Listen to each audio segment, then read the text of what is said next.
안녕하세요. 저는 택시를 타고 서울 방방곡곡을 누비는 택시 기사입니다. 제가 택시 기사 일을 거의 20년 넘게 했는데 길다면 긴 이 세월 동안 참 별의별 일을 다 겪었습니다. 오늘은 그 많은 일 중에서도 특히나 기억에 남고 특별했던 일을 적어서 사연을 보내보려고 합니다. 그럼 시작해 보겠습니다. 21살, 참으로 어리고 꽃다운 나이에 서울로 상경을 했습니다. 제 고향은 포항입니다. 포항에서도 항구 근처 완전 바닷가에 살았습니다. 이렇게 평생을 바다 냄새 맡으며 살던 제가 서울로 상경한 이유는 다름 아닌 저희 아버지 때문이었습니다. 저희 아버지가 진짜 무서우시거든요. 그 옛날에 키가 190cm가 넘는 거구에 바다에서 일하시니까 피부가 아주 새까맣고 힘도 아주 좋으셨습니다. 머리숱도 많으신데 곱슬에다가 수염도 엄청 많으셔서 약간 산적 같은 대장장이 같은 느낌이었죠. 목소리도 어찌나 크셨는지 모릅니다. 남들에게는 호탕하고 멋지고 자신감 넘치는 아버지였지만 저희 남매에게는 엄청 무서운 아버지였죠. 너희 이렇게 해서 대학은 어떻게 가려고 그래? 만석이, 너는 장남이 되어가지고 모범을 보여야지. 수학 문제를 2개나 틀려?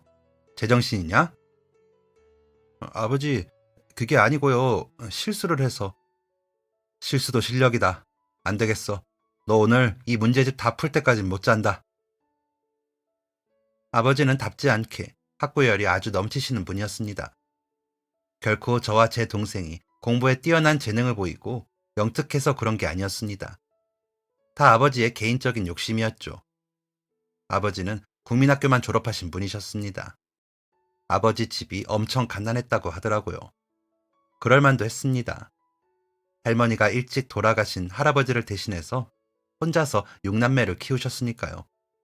그 중에 5째였던 아버지가 국민학교를 다녔다는 것만으로도 대단한 것이었죠.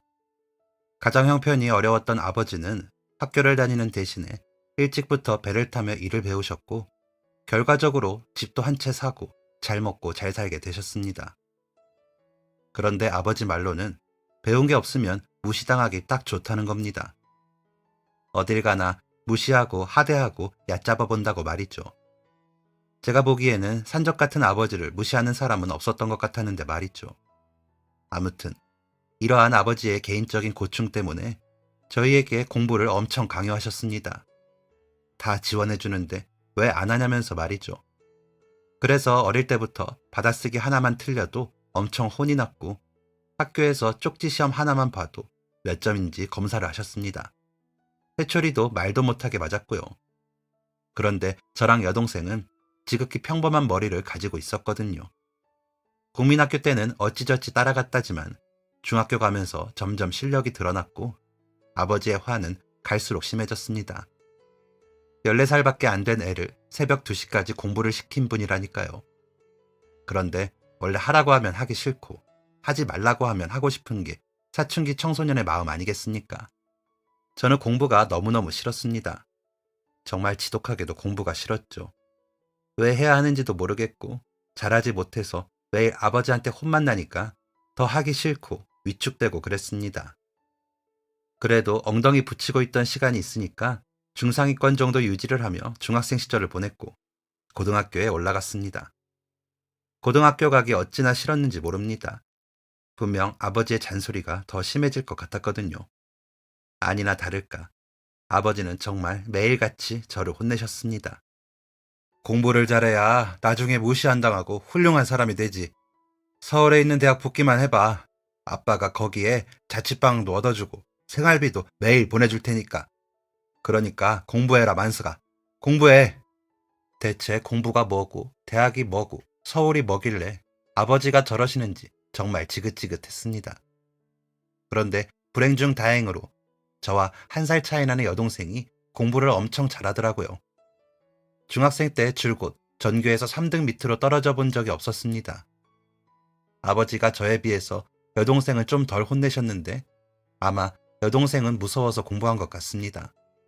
오빠처럼 되지 말아야지 생각하며 공부한 게 아닐까 싶습니다.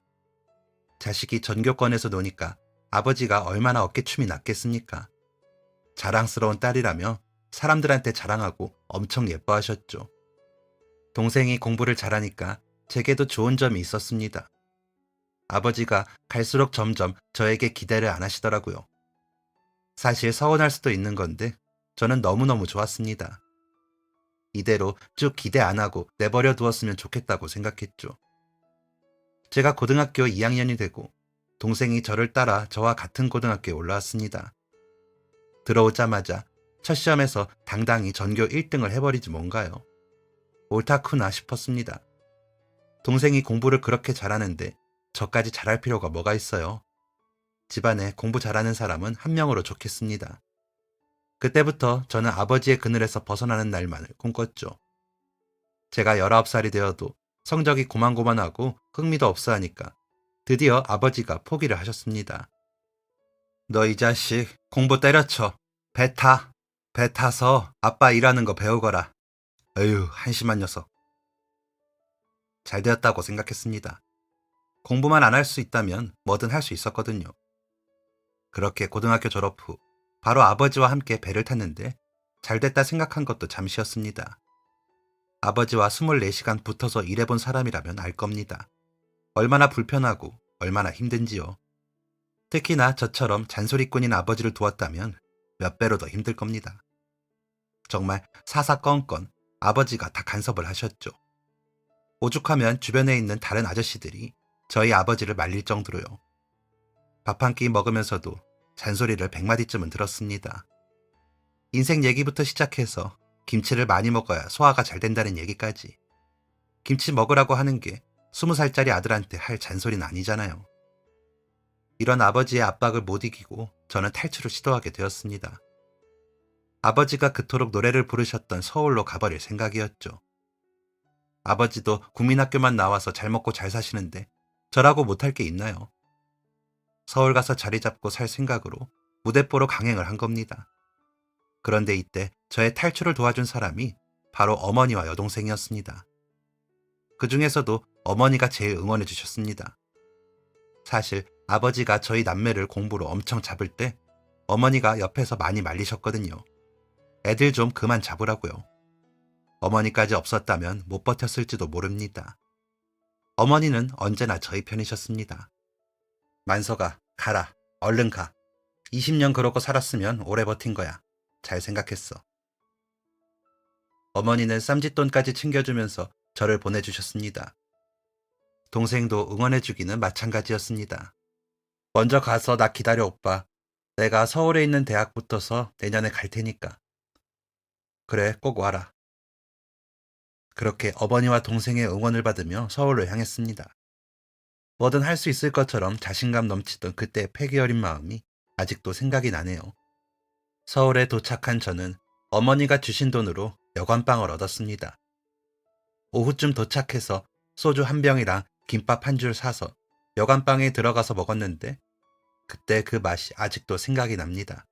엄청 맛있었거든요. 다음 날부터 저는 일자리를 구하러 다녔습니다.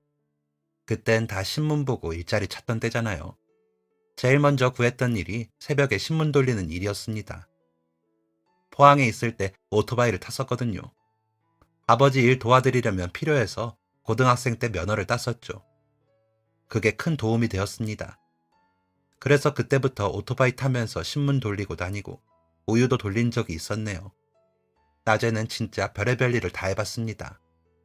식당 배달 일도 해보고 노래방 카운터에서도 일해보고 공장도 들어가서 일해보고 목욕탕에서도 일해보고 마트도 들어가서 일하고 오토바이 배달은 말도 못하게 많이 했고 심지어는 염하는 일까지 했었습니다. 그건 한 번 하고 도저히 못하겠더라고요. 무서워서 3일을 꼬박 집에만 있었습니다. 아무튼 이런저런 일하고 중간에 군대도 다녀왔습니다. 군대 다녀오니까 뭔가 한 가지 일에 정착하고 싶더라고요. 이런 생각을 하게 된 것은 동생의 영향이 컸습니다. 제 여동생이 정말 공부를 잘해서 서울에 있는 명문대학교에 합격을 했거든요. 아버지가 서울에 여동생 자취방을 구해주셨고 못 이기는 척 저도 같이 지내라고 하셨습니다.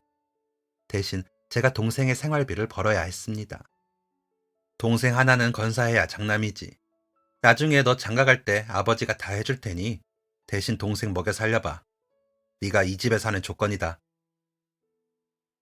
아버지께서는 제게 자립심을 길러주고 싶으셨나 봅니다. 이미 서울에서 안 해본 일 없는 제게 그 정도야 식은 죽 먹기였죠. 그렇게 동생 먹여 살리고 군대 다녀왔는데 그 사이에 동생은 졸업하고 취업까지 했더라고요. 그런데 동생의 모습이 꽤나 멋져 보였습니다. 정말 직장인처럼 멀끔하게 차려입고 사원증 목걸이까지 목에 걸고 다니면서 따박따박 월급 받는 게 솔직히 좀 부러웠습니다. 그러면서 생활비를 혼자 감당하고 있는데 진짜 대견하기도 하고 동생이지만 존경스럽기도 하더라고요. 그래서 저도 어딘가에 제대로 들어가서 일해야겠다 싶더라고요. 그때부터 저는 버스 일을 하기 시작했습니다. 제가 그 전에 오토바이 몰면서 일할 때 느꼈던 건데 운전하는 게 정말 재밌었습니다. 그래서 21살에 자동차 면허도 따서 군대 가기 전에 공장 사장님 운전기사로도 잠깐 일을 했었는데 그때 운전 잘한다는 얘기도 많이 들었습니다. 면허 딸 때 그냥 멋있어 보여서 일종 대형을 땄었는데 제가 진짜 버스를 몰 줄은 꿈에도 몰랐죠. 그 당시에는 20대에 버스 운전하는 사람이 많지 않았습니다. 그래서 어딜 가나 관심을 많이 받았죠. 손님들도 버스 기사가 엄청 어리네 하는 표정으로 저를 쳐다봤습니다. 뭐 어리다고 해댈 게 있나요? 오히려 좋았습니다. 기사 아저씨들도 어린 나이에 고생한다고 뭐라도 하나 더 챙겨주려고 하고 재밌었습니다.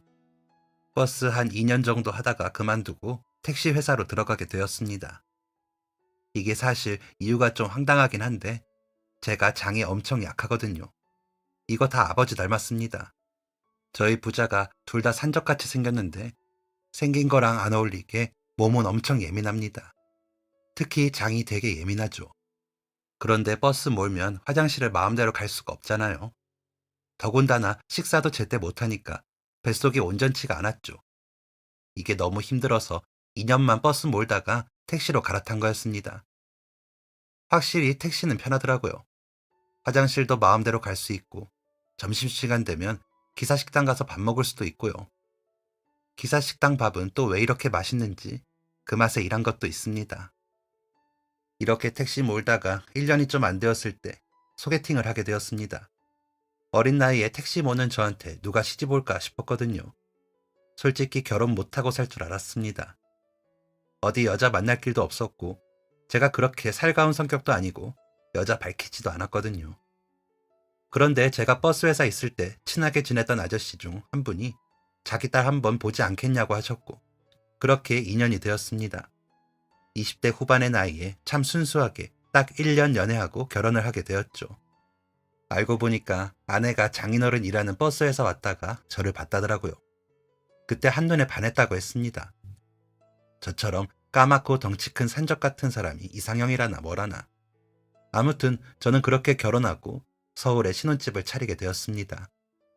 그리고 아들 하나, 딸 하나를 낳게 되었죠. 애들이 태어나고 자라면서 돈 들어갈 일이 상당히 많더라고요.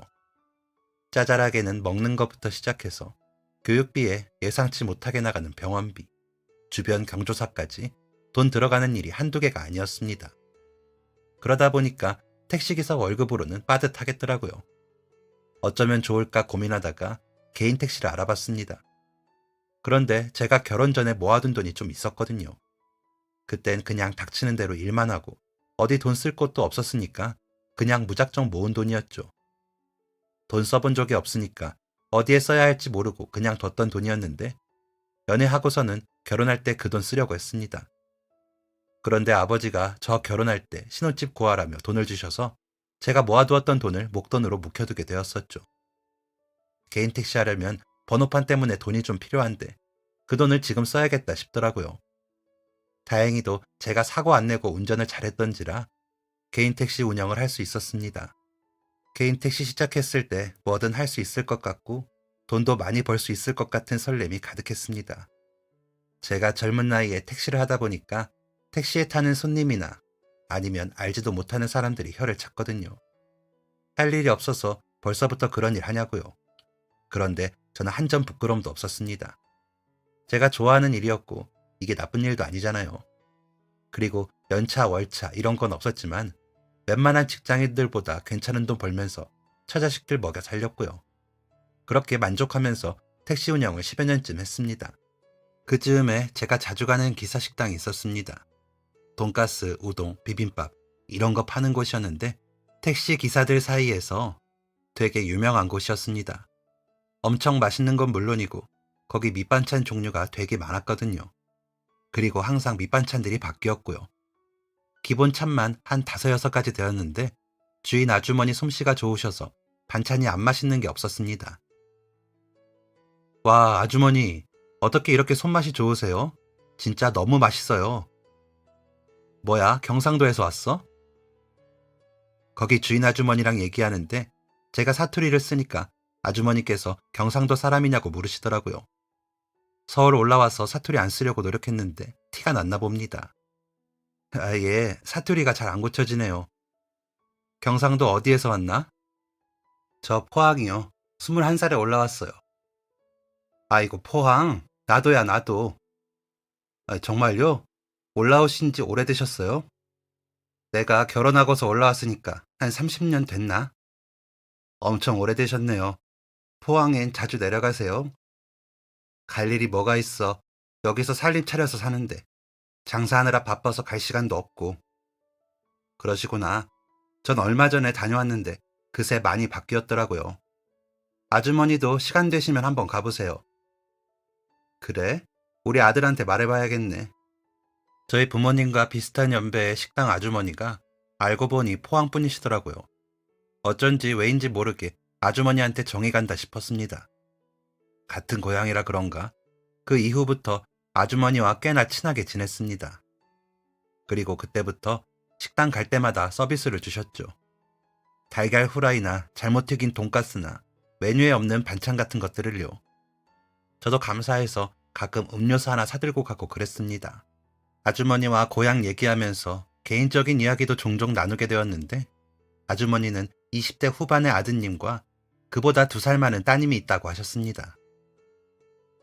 우리 딸은 벌써 결혼해서 애도 낳고 잘 사는데 아들놈이 문제야. 아드님이 왜요? 우리 아들이 서울서 4년제 대학교를 나왔거든. 곧장 취직해서 회사나 들어갈 것이지. 원놈의 공부를 또 한다고 몇 년째 아주 쎄빠지게 고생 중이라니까. 아, 시험 준비하시는구나. 더 잘 먹고 잘 살려고 하는 거죠 뭐. 나는 말이야, 우리 애들한테 공부하라 소리를 한 번도 안 했어. 내가 배운 게 없는데 애들한테 왜 그걸 강요해? 공부 안 해도 잘 먹고 잘 살 길이 얼마나 많은데. 아주머니의 그 말을 듣는데 저도 모르게 울컥했습니다. 나이 먹을 대로 먹었지만 어린 시절 아버지가 저를 억압하였던 기억은 지워지지가 않더라고요. 그때 너무 힘들었던 기억이 새록새록해서 아버지와 정반대인 아주머니 얘기를 듣고 이럴 수도 있구나 싶었습니다. 저도 자식을 키우지만 제 뜻대로 안 되는 게 참 많더라고요. 사실 제 뜻대로 되는 게 없을 정도로 애들은 이리 튀고 저리 튀고 하더군요. 자식 교육에 힘썼던 아버지의 자식인 저는 공부 하나하나는 택시기사가 되었고 자식 교육 신경도 안 쓰셨던 아주머니의 자식은 대학교도 모자라 공부를 계속 하겠다는 사람이 되었으니 참 알다가도 모를 인생입니다. 아무튼 이 일을 계기로 아주머니에게 더 정이 갔죠. 전보다 더 자주 그 식당을 찾게 되었습니다. 제가 식당에 가서 점심을 먹는 시간이 항상 2시 언저리였습니다. 점심때 의외로 택시 타는 사람들이 많거든요. 그 시간에 바짝 한 손님이라도 더 받고 좀 늦게 점심을 먹으러 간 거였죠. 그리고 점심시간에 맞춰서 가면 기사 식당에 손님이 정말 많습니다. 그래서 늦게 간 것도 있었고요. 그렇게 2시 무렵 가면 점심 장사가 어느 정도 마무리되어 있는데 그 시간에 종종 주인 아주머니께서 나갈 준비를 하셨습니다. 일찍 퇴근하시나 했는데 어딜 잠깐 나가시는 것 같더라고요. 하루는 궁금해서 어딜 가시냐고 물어봤죠. 아들한테가. 아드님이요? 공부하신다던? 응, 나가 돈을 벌던 공부를 하던 먹고는 살아야지. 사람은 밥심이야. 아, 그래서 매번 반찬 챙겨서 가시는 거구나. 타세요. 제가 모셔다 드릴게요. 뭘 얼마나 간다고 차를 타. 버스 타면 금방인걸. 버스 정류장도 먼데 그냥 편하게 타고 가세요. 얼른요. 반찬도 양손 가득 챙기셔서 엄청 무거워 보이시더라고요.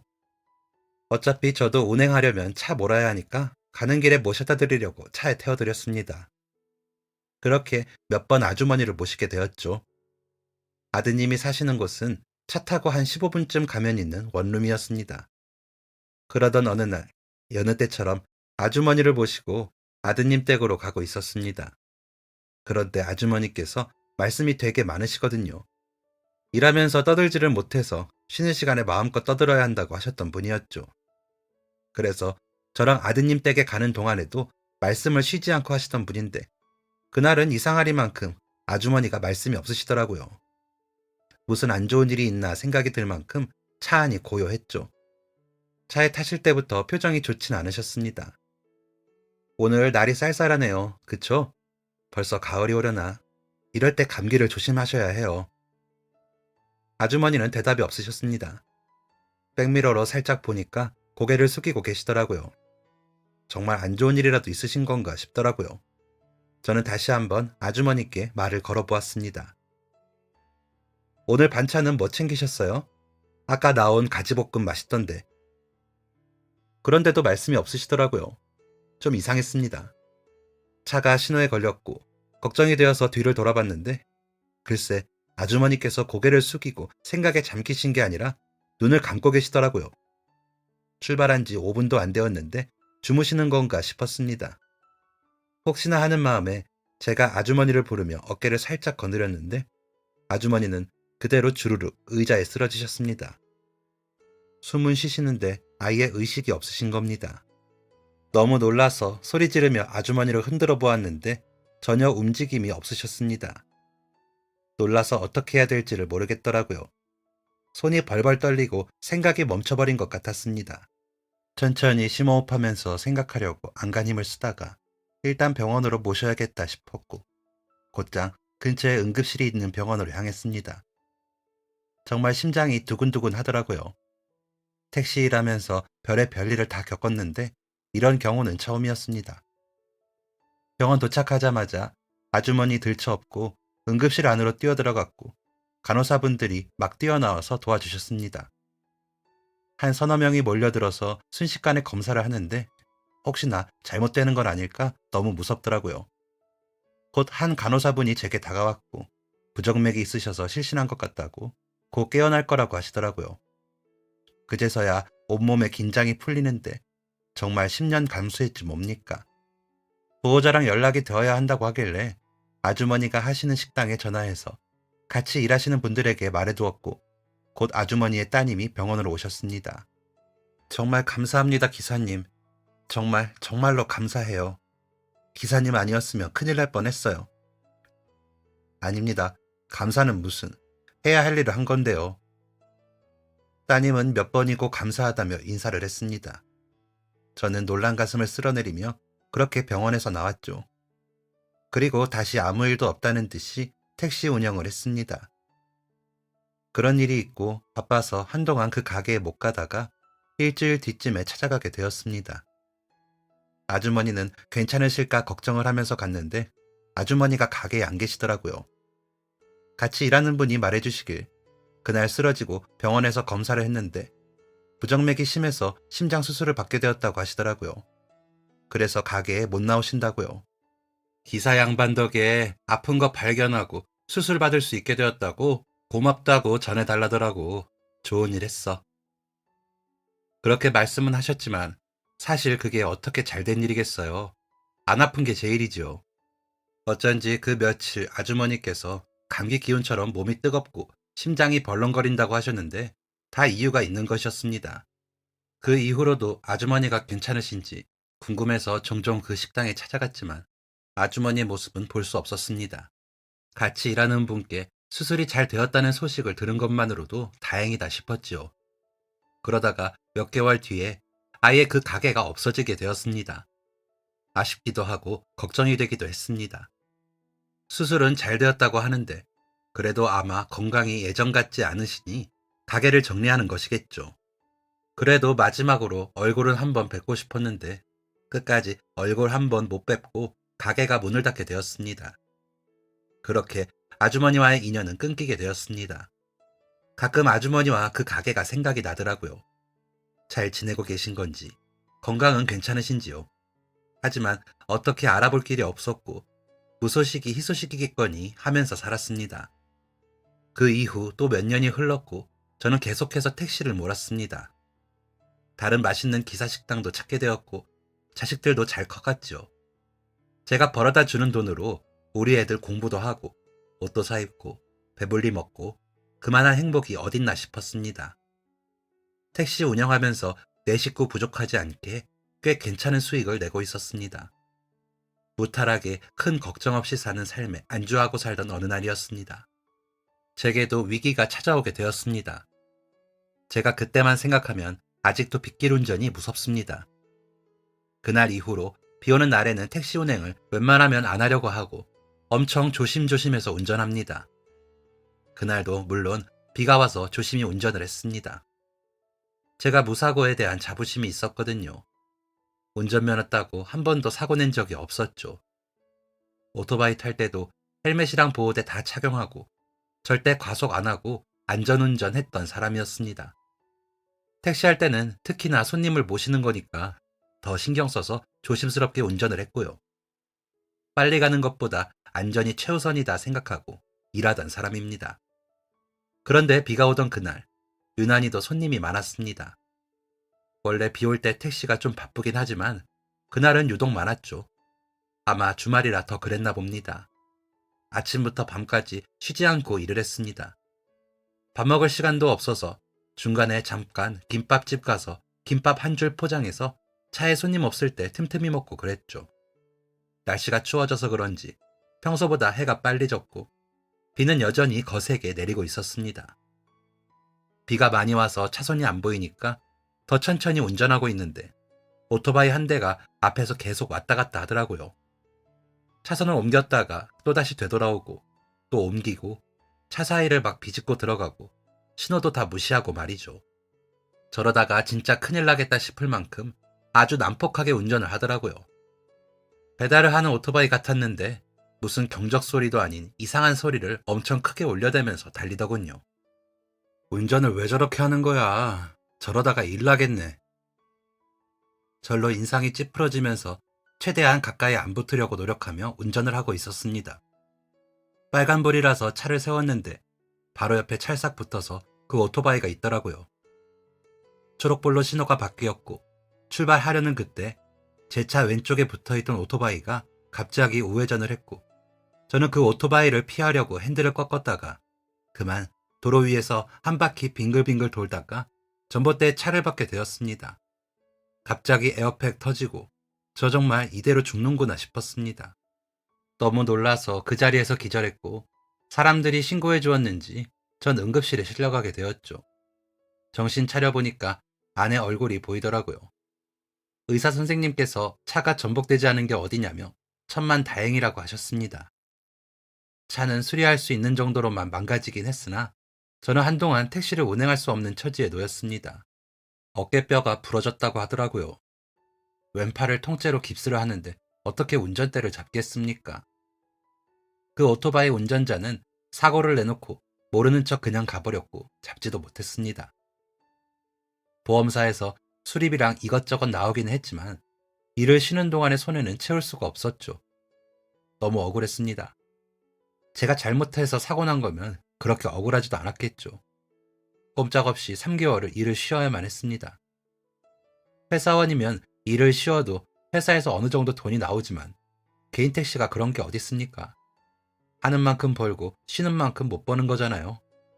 우리 가족은 저만 보고 살고 있는데 이걸 어쩌나 싶었죠. 너무 미안하게도 아내가 바깥일을 하기 시작했습니다.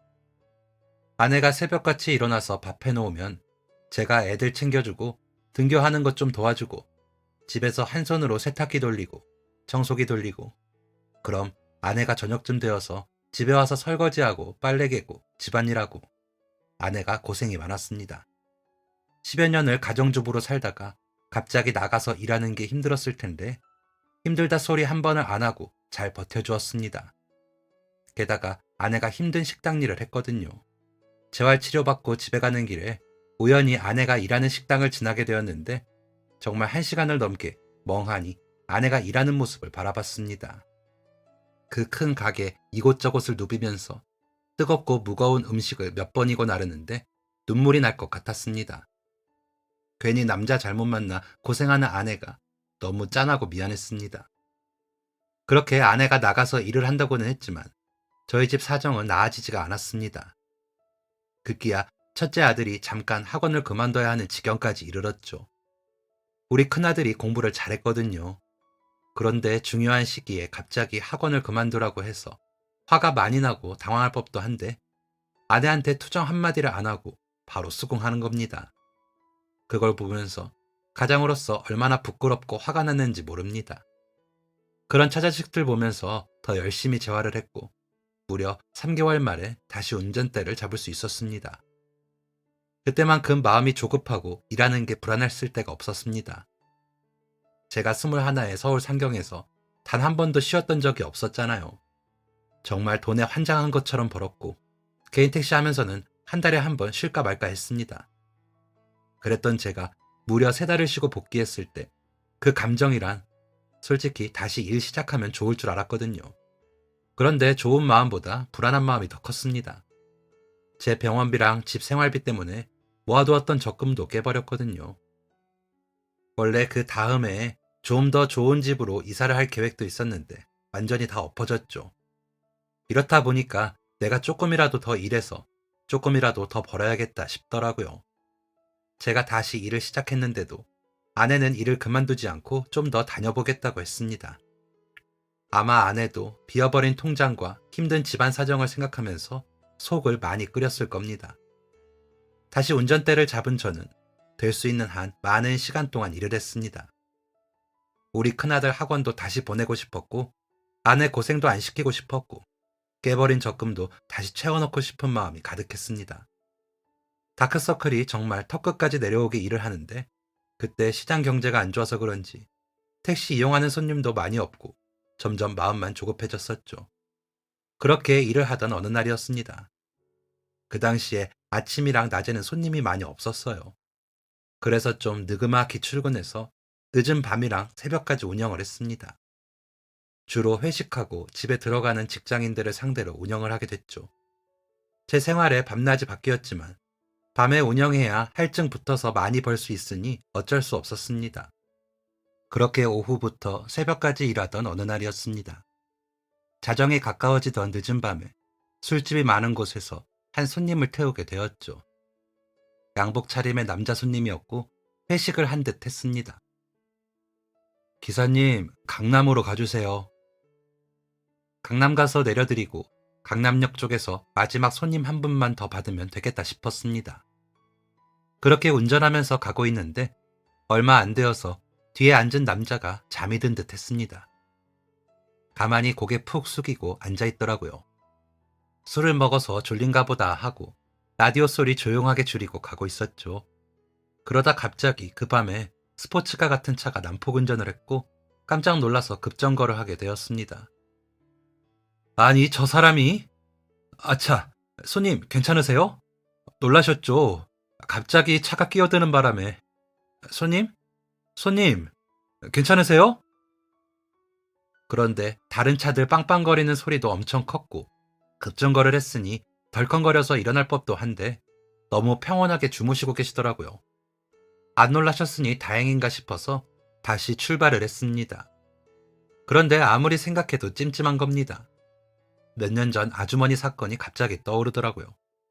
마치 그때처럼, 그 아주머니처럼 이상하리만큼 손님은 미동조차 없었습니다. 그래서 저는 차를 세워서 손님이 괜찮으신지 다시 한번 살펴봤습니다. 손님, 잠깐 일어나 보시겠어요? 손님? 저기요, 손님! 일어나 보세요! 손님을 흔들어 깨우는데 손에 쥐고 있던 핸드폰을 주르륵 떨어뜨리더군요. 주무시는 게 아닌 것 같다는 직감이 들었고 저는 바로 뒷좌석 문을 열었습니다. 문 열자마자 손님이 문 밖으로 미끄러져 쓰러지더라고요. 깜짝 놀라서 얼른 일으켜 세우며 다급히 손님을 깨워봤습니다. 손님, 일어나세요. 괜찮으세요? 손님, 정신 좀 차려보세요. 아무리 흔들고 소리를 쳐도 깨어날 기미가 안 보이더군요. 술도 그렇게 많이 드신 것 같지 않았습니다. 분명 차에 탈 때만 해도 멀쩡하고 술 냄새도 안 났었거든요. 병원으로 옮겨야겠다 싶어서 곧장 근처 병원으로 향했습니다. 대체 몇 번째 응급실인지. 제가 갑자기 슈퍼맨이라도 된 것처럼 힘이 솟아났고 건장한 최고의 남자를 업어서 응급실 안까지 데려다 줬습니다. 제가 키가 조금만 더 작았어도 못 들었을 겁니다. 키 큰 게 얼마나 감사하던지요. 응급실 몇 번 가봐서 그런가 저는 당황하지 않고 간호사님께 상황을 설명했습니다. 잠깐 실신한 것 같은데 왜 그런지는 검사를 해봐야겠네요. 택시기사님이세요? 네, 맞습니다. 분명 차에 타실 때만 해도 멀쩡하셨거든요. 성북구 쪽에서 태웠고 출발한 지 5분쯤 흐른 뒤에 쓰러지신 것 같습니다. 주무시는 줄 알았는데 아닌 것 같아서 확인해보고 곧장 이리로 왔어요. 네, 아주 잘하셨네요. 저희가 보호자한테 연락드렸으니 가보셔도 될 것 같아요. 네, 감사합니다. 수고하세요. 젊은 사람이 왜 갑자기 쓰러진 걸까 궁금해서 잠깐 동안 쓰러진 손님을 보다가 일어섰습니다. 시간도 너무 늦었고 오늘은 이만하고 퇴근해야겠다 싶었죠. 그런데 그때였습니다. 병원으로 한 아주머니가 다급히 뛰어 들어왔고 곧장 눈앞에 보이는 간호사를 붙잡았습니다. 우리 아들 어딨어요? 쓰러졌다는 연락받고 왔는데. 그런데 익숙한 목소리였습니다. 그 아주머니를 자세히 들여다보았습니다. 그 옆모습이 꽤나 익숙했습니다. 서 있는 모습이나 얼굴, 머리 스타일까지도 너무나도 익숙했습니다. 아는 사람인 것 같아서 누구더라 생각하면서 한두 발짝 가까이 다가갔는데 금방 그 사람의 정체를 알아차릴 수 있었습니다. 바로 제가 자주 갔던 기사식당의 아주머니더라고요. 제 택시에서 쓰러지셔서 제가 병원으로 옮겨드렸던 바로 그 아주머니요. 아주머니, 여긴 어쩐 일이세요? 반가운 마음에 아주머니를 불렀고 아주머니는 바로 저를 알아보고 눈이 커지셨습니다. 그런데 아주머니와 대화를 나누던 간호사가 저를 쳐다보면서 눈을 동그랗게 뜨고 말하더라고요. 둘이 아는 사이세요? 네? 네, 왜요? 기사님이 모시고 온 환자분이요. 이분이 그분 보호자세요. 그러니까 기사식당 아주머니가 방금 제 택시에서 쓰러진 남자 손님의 어머니라는 겁니다. 이게 무슨 우연인 건지 놀라서 아무 말도 안 나오더라고요. 아주머니도 놀라기는 마찬가지셨습니다. 아주머니가 지금은 정신이 없으니 연락처를 알려달라고 하시더라고요. 꼭 연락 주겠다면서요. 저는 제 연락처를 알려드렸고 그날은 일단 그렇게 집에 돌아갔습니다. 아내한테 말하니까 아내도 놀라더라고요. 무슨 그런 일이 다 있냐면서 말이죠. 그리고 다음날 아주머니께 연락이 왔습니다. 만나자는 연락이었죠. 고마워서 밥을 사고 싶으시다면서요. 그렇게 아주머니와 아주머니의 아드님과 셋이 만나서 밥을 먹게 되었습니다. 아주머니는 제 손을 꼭 잡고 눈시울을 붉히며 말씀하셨습니다. 몇 년 사이에 아주머니는 살도 많이 빠지시고 인상이 부드러워지셨더라고요. 아무래도 한 번 아프고 큰 수술하셔서 인상이 바뀌신 것 같았습니다. 그래도 여전히 다정하고 당당한 모습은 그대로셨죠. 내가 옛날에 그렇게 도움을 받고 경황이 없어서 고맙다고 하지도 못했어. 그게 얼마나 마음에 걸렸는지. 그때 고마웠던 거 지금 말하라고 이렇게 다시 만나게 되었나 봐. 아유, 고맙긴요. 지금은 괜찮으세요? 다 완치되신 거예요? 그럼 수술 잘 받고 일상생활 하는데 아무 문제 없어. 장사할 정도는 아니라서 가게 접었는데 어떻게 다른 식당을 찾았고 우리 집만 한 데가 없었을 텐데 아쉬워서 어째? 그러게요. 아쉬워서 혼났어요. 괜찮으시다니 다행이네요. 아드님은 괜찮으신 거예요? 응, 얘가 젊은데 혈압이 있어서 그랬다네. 술을 못 먹는 앤데 그날 자리가 좀 그래서 한두 잔 했나 봐. 천만 다행이지 뭐야. 골로 갈 뻔한 거 우리 기사 양반이 살려줬으니. 아차, 내가 그때 우리 아들 공부한다고 못마땅해 했잖아. 결국 시험 합격해서 변호사 됐어 지금. 옛날에 그렇게 공부를 왜 하냐고 못마땅해 하시더니 결국 아드님은 변호사가 되었다고 하시더군요. 너무 축하드린다고 하니 아드님이 부끄러워하며 웃으셨습니다. 아주머니는 당신과 아들의 목숨을 제가 구한 것이라며 뭐든 해주겠다고 하셨습니다. 제가 정말 괜찮다고 누구라도 그랬을 거라고 했는데도 제 손을 잡고 백화점으로 가시더라고요. 그러면서 가족들과 먹으라며 엄청 비싼 1등급 한우 세트를 제 손에 안겨주셨습니다. 이거 먹고 다 건강하라고. 이거 말고도 내가 도울 수 있는 건 뭐든 도울 테니 알만해.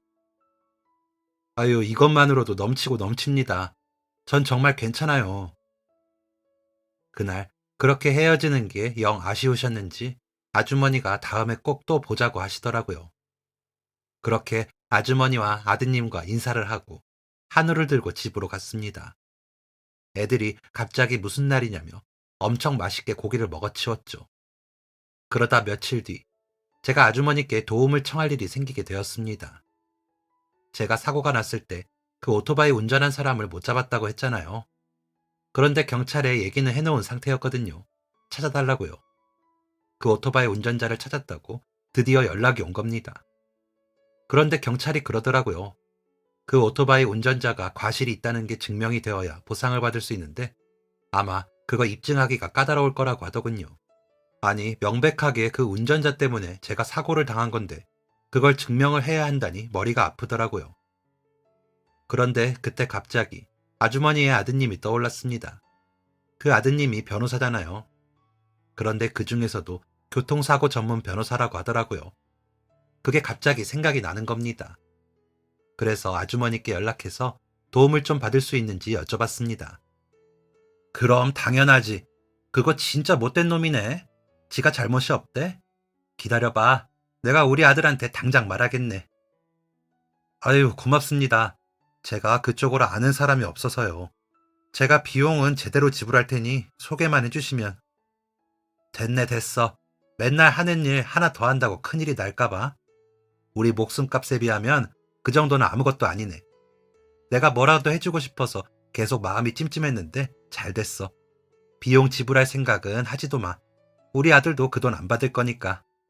아주머니는 제가 변호사 선임 비용을 지불한다고 해서 극구 반대를 하셨고 그건 아드님도 마찬가지셨습니다. 결국 저는 두 분의 아량으로 무료로 소송을 할 수 있었죠. 자세한 내용을 적긴 어렵지만 진짜 지독한 놈이 걸렸었습니다. 자기가 뭘 잘못했냐, 난폭 운전한 적 없다 하면서 엄청 우겼고 진짜 긴 싸움이었고 재판까지 갔었죠. 그런데 그 아드님이 되게 좋은 로펌에 계시더라고요. 그래서 그런가 엄청 똑똑하고 실력이 좋으셨습니다. 재판에서 그쪽 찍소리도 못하게 아주 완벽하게 승소했고 저는 그동안 냈던 병원비와 일을 쉬는 동안의 손해에 대한 것을 배상받을 수 있었습니다. 그동안 계속 마음이 불안하고 머릿속에 돈만 가득하고 두 발 뻗고 잠자기가 힘들었는데 그제서야 마음이 편해지더라고요. 생활비 때문에 깨버렸던 적금 다시 채워 넣었을 때 얼마나 기뻤는지 모릅니다. 정말 감사합니다. 변호사님 덕분이에요. 뭐라고 감사 인사를 드려야 할지 모르겠어요. 뭘요? 그쪽 잘못이 분명했는걸요. 블랙박스랑 CCTV에도 다 찍혔고요. 감사 인사는 됐습니다. 서로 좋은 일 한 걸로 하죠. 그 일을 계기로 저희 가족과 그 아드님의 가족과 친해졌습니다. 알고 보니 저랑 나이도 같고 애들 나이도 비슷하더라고요. 가끔 만나서 밥도 먹고 명절엔 안부도 물으며 선물도 주고받는 사이가 되었습니다. 아, 아주머니랑 얼마 전에 포항에 내려갔다 왔다고 하더라고요. 아주머니가 그 먼 곳까지 뭐 하러 갔냐고 하셨지만 막상 내려가서 엄청 좋아하셨답니다. 다음에 또 가고 싶다고 하셨는데 그땐 저희 가족도 함께 내려가서 놀다 오기로 했네요. 저는 아직도 택시를 몰고 있습니다. 어느새 애들이 다 커서 성인이 되었고 아내랑 둘이 나중에 쓸 노후 자금도 어느 정도 마련이 되었습니다. 그래도 저는 이 택시를 멈추지 않으려고 합니다. 택시 일하면서 솔직히 힘든 일도 많았는데 그것보다 좋은 일이 더 많았습니다. 매일매일 새로운 손님을 태우는 것도 재밌고 서울 곳곳을 누비는 것도 신이 납니다. 제가 처음 가보는 길이 나오면 아직도 서울에 내가 모르는 곳이 있구나 싶어서 신기하기도 하고요. 사람들하고 얘기 나누며 인생 사는 거 듣는 것도 행복합니다. 요새 택시비도 많이 오르고 경기도 안 좋아서 다들 택시를 많이 안 타시는 것 같더라고요. 그래도 혹시 택시를 타게 된다면 따뜻한 말씀 한번 부탁드립니다. 그게 우리 택시기사들의 원동력이 되거든요. 그럼 저는 오늘도 서울의 시민들을 안전하게 모시겠습니다. 모두 행복하세요. 지금까지 사연 들어주셔서 감사합니다. 사연이 재밌으셨다면 구독과 좋아요를 눌러주세요. 감사합니다. 안녕히 계세요.